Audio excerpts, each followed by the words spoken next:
இன்னைக்கு உதயநிதி மகன் இன்பநிதி வேற வந்துட்டார். போதாது குறைச்சிக்கு. ஏயா இது என்ன அரச பரம்பரையா? இது குடும்பம் தான் பரம்பரையா? இந்த கட்சியில் வரலாம், அது உங்களுடைய விருப்பம். ஆட்சியில் வருவதற்கு மக்கள் ஏற்றுக்கொள்வீர்களா? திரு கருணாநிதி, திரு ஸ்டாலின், திரு உதயநிதி, பிறகு இன்பநிதி வந்துட்டார். இன்னொரு அமைச்சர் சொல்றார், கேவலமா இருக்குது, இன்பநிதி வந்தாலும் நாங்கள் ஏற்றுக்கொள்வோம் என்று அடிமை சாஸ்திரத்தில் எழுதி கொடுத்துட்டார். அடிமை சாஸ்திரத்தில் எழுதி கொடுத்துட்டார். அந்த இன்பநிதி வந்தாலும் அவளுக்கு அதிகாரம் தான் முக்கியம், பதவி தான் முக்கியம்.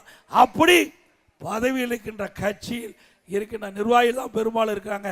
இன்னும் சொல்ல போனா அந்த கட்சியில் பாதி பேர் அண்ணா திமுக இருக்கிறான். திமுகவில் இருக்கின்ற பாதி பேர் அண்ணா திமுக. 8 அமைச்சர் அண்ணா திமுக கட்சி சேர்ந்தவங்க அங்க இருக்கிறாங்க. ஆள் இல்லை, திமுகவில் ஆள் இல்லை. எங்கிருந்து போனவங்க தான் அங்கே அமைச்சர் ஆகிட்டாங்க. இங்க எல்லாம் யாரெல்லாம் நீக்கப்பட்டமோ ஒதுக்கப்பட்டமோ அங்க போய் அடைக்கலாகி வந்துடுறாங்க. செல்லாத நோட்டுக்கு எங்காச்சும் வேல்யூ உண்டா? அப்படி செல்லாத ஓட்டு தூக்கி எறியப்பட்டவரெல்லாம் அங்க தூக்கி வச்சுட்டு இருக்காங்க. இப்போ இந்த சட்டமன்ற தேர்தலில் 19 பேர் அண்ணா திமுகவிலிருந்து போனவங்களுக்கு அங்கே எம்எல்ஏ சீட்டு கொடுத்துருக்காங்க. சொல்லிட்டார்,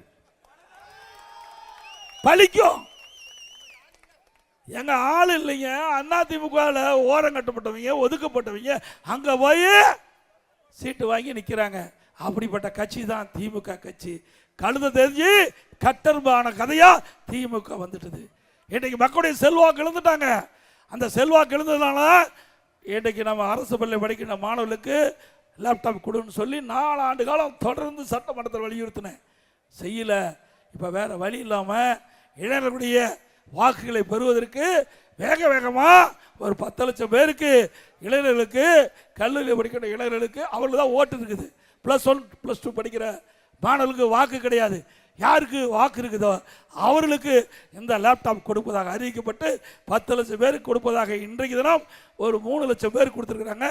தரமில்லாத லேப்டாப் அண்ணா திமுக ஆட்சிக்கு உடனே விசாரணை மேற்கொள்ளப்பட்டு இது தவறு இருக்கும் பட்சத்தில் சட்ட ரீதியாக நடவடிக்கை எடுக்கப்படும்.